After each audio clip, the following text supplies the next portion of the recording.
जय निषाद राज दोस्तों आज वाली इस वीडियो में हम लोग जानने वाले निषाद वंश के माने तो सबसे पहले पूर्वज के बारे में। दोस्तों आपके मन में भी ख्याल आया होगा कि निषाद वंश के आखिर भाई पूर्वज है कौन, कहाँ से सबसे पहली शुरुआत हुई।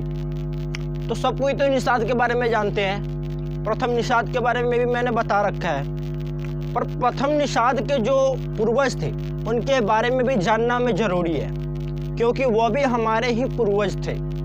तो बात करता हूँ मैं सबसे पहले उद्दानपाद के बारे में। राजा उद्दानपाद कौन थे? तो राजा उद्दानपाद स्वयंभू मनु और माता शत्रुपा के पुत्र थे।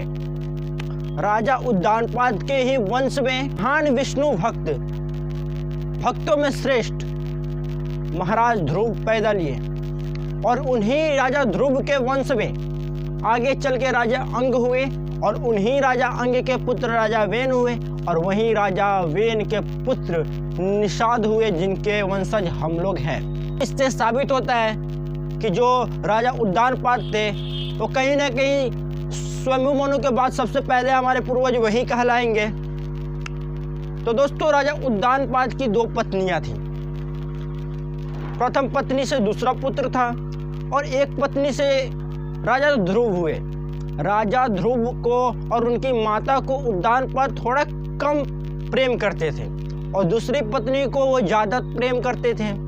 एक दिन की बात है जब राजा ध्रुव को उनके पिता उद्दानपाद अपनी गोदी में बैठाकर सिंहासन पर बैठे हुए थे, उसी वक्त उनकी दूसरी पत्नी आती है और उनको बोलती है कि तुम्हारा स्थान अपने इस पिता के गोद में नहीं बल्कि नीचे है, मेरे पुत्र का स्थान इनके गोद में है और उसके बाद इनके सिंहासन पर। जिससे ध्रुव को काफ़ी दुख होता है, उनकी माता को काफ़ी दुख होता है। ध्रुव को इतना दुख होता है कि वह अपना राजमहल त्याग कर जंगलों में तपस्या करने के लिए चले जाते हैं और काफ़ी कम उम्र में उन्होंने इतनी घोर तपस्या करके महान भक्त की उपाधि धारण कर ली और विष्णु भगवान को प्रसन्न करके विष्णु भगवान का दर्शन किया।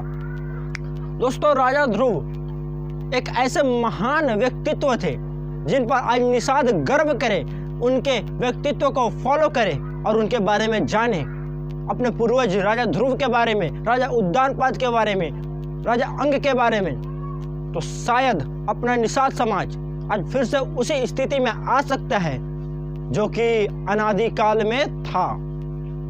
दोस्तों हमारा निषाद वंश मैं क्यों केवल निषाद जहाँ से शुरू हुए वहीं से मैं क्यों बोलूँ? क्या उनके पूर्वज जो थे वो उनके पूर्वज हुए और निषाद के हम वंशज हुए, तो फिर वो सभी तो हमारे पूर्वज हुए ना, वो सब हमसे रिलेटेड हुए, उनकी वंशावली से ही हम लोग निकले हुए हैं। तो फिर उनको भी अपने पूर्वज के तौर पर पेश करना क्या गलत बात है? नहीं ना। तो फिर हम क्यों ना उनके बारे में वीडियो बनाएं। और एक और बात मैं बता दूं, इसी स्वयंभू मनु और माता शत्रुपा के वंश में राजा उद्दानपाद के वंश में राजा ध्रुव के एक पुत्र हुए प्रियव्रत। प्रियव्रत के वंश में आगे चल के हुए आपके राजा, हमारे राजा जो भगवान कहा जाता है वह श्री राम। तो कहीं ना कहीं बताए एक तरह से देखिए तो जो राजा राम हुए जिन्हें हम भगवान राम के नाम से जानते हैं, वह और निषादों का कुल एक ही जगह से संबंधित है। और मैं तो बोलूँ तो राजा राम के जो कुल था उसकी शुरुआत से काफी पहले निषादों के कुल की शुरुआत हो गई थी। अलग हो गए थे ना, इसलिए आज देखो कोई भी अपनों से ही रिलेटेड होता है। अब अगर आप रामायण देखते हो तो वहाँ पर आप देखोगे कि राम जी का मित्र केवल जो सबसे ज़्यादा प्रचलित होता है वो कौन होता है? निषाद राजगुहा। राम जी को पता है, उनके वंश को पता है, वंशानुगत राज परिवार था निषादों का। और इन लोगों को पता था, वहाँ के अयोध्या नरेश को भी पता था, राम जी से पहले उनके पिता को, और उनके पिता के साथ उनकी मित्रता भी थी और उनसे युद्ध भी हुआ था। और इनको पता था कि हम दोनों एक ही वंश से रिलेटेड है। कुल अलग अलग हो सकता है, रघुकुल हो सकता है, निषाद कुल हो सकता है, पर वंश एक ही है, वह है सूर्यवंश। माता शत्रुपा और स्वयंभू मनु जी के वंशज। दोस्तों साफ साफ शब्दों में जब लिख रखा है कि निषाद, राजा वेन के पुत्र निषाद, राजा वेन के पुत्र पृथु, राम जी के वंश में उनके राम जी के पूर्वज के तौर पे पृथु को माना जाता है, पृथु को राम जी के पूर्वज कहा जाता है, और उन्हीं के ज्येष्ठ भ्राता निषाद हुए, और उनके वंश में निषाद राजगुहा जो रामायण में राम जी के काल में भी थे, और उनके रिलेटेड उनके अकॉर्डिंग एक राज्य इनका भी था। राम जी भी अपने एक राज्य के राजा थे और वो भी अपने एक राज्य के राजा थे, ना कोई कम था ना कोई ज्यादा था। उन्होंने भी वही शिक्षा ग्रहण की थी जो कि इन्होंने शिक्षा ग्रहण की थी।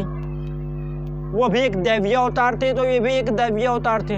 ये भी ना किसी से कम थे ना वो किसी से कम थे। और आज से नहीं है, ये परंपरा सदियों से आ रहा है। ये स्वयंभू मनु जी और माता शत्रुपा के टाइम से आ रहा है। उनके वंशजों ने इस देश पर अपितु इस विश्व पर राज किया, पूरे आर्यवर्त पर राज किया। हमें गर्व करना चाहिए कि हम आर्यवर्त पर शासन करने वाले वंश से रिलेटेड है, सत्य सनातन धर्म के रक्षक है। हम उसके जनक और उसको बचाने वाले माने जाते हैं। एक तरफ थल क्षत्रिय है तो एक तरफ जल क्षत्रिय है। क्षत्रियों के कुल में मानूं तो केवल दो ही, एक निषाद वंशी है तो एक वो जो राम जी से रिलेटेड है उनका, जिन्हें आज हम राजपूत के नाम से जानते हैं, और एक तरफ मल्लाह।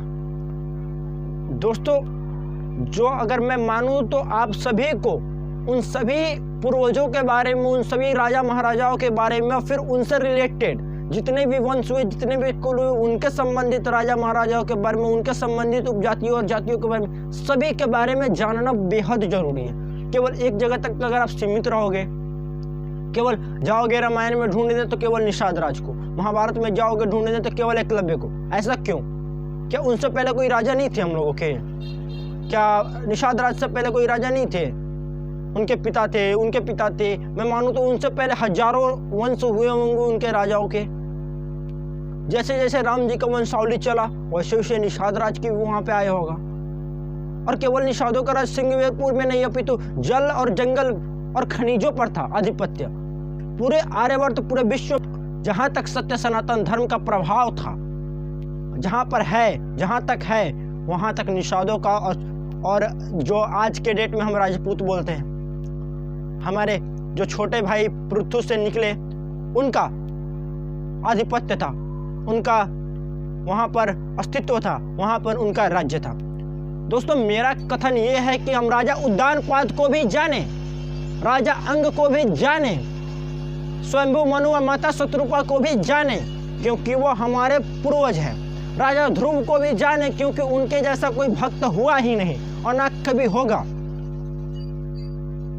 सब पर हमें गर्व करना चाहिए, सबके बारे में जानना चाहिए। निषादों को केवल एक जगह नहीं सीमित रहना है। मेरा हक बनता है आपको बताना।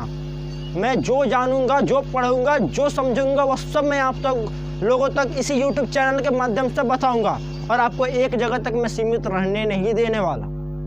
आपको फिर से वही अस्तित्व कायम करने में मैं मदद करूंगा जो कभी था। हम किसी से कम नहीं, अपितु हम राजपूतों से एक कूड़ी ऊपर ही हैं, उससे नीचे नहीं। पहले निषाद हुए, निषाद ज्येष्ठ भ्राता थे, पृथु छोटे थे, उनके वंशज राजपूत हुए और निषादों के वंशज मल्लाह निषाद हुए। तो दोस्तों राजा उद्दानपाद जी के बारे में जानने के बाद आपको कैसा लगा कमेंट सेक्शन में जरूर बताइएगा। और निषाद समाज से रिलेटेड ऐसी ही हिस्ट्री वाली वीडियो के लिए आप चैनल को भाई सब्सक्राइब कर लो। धन्यवाद।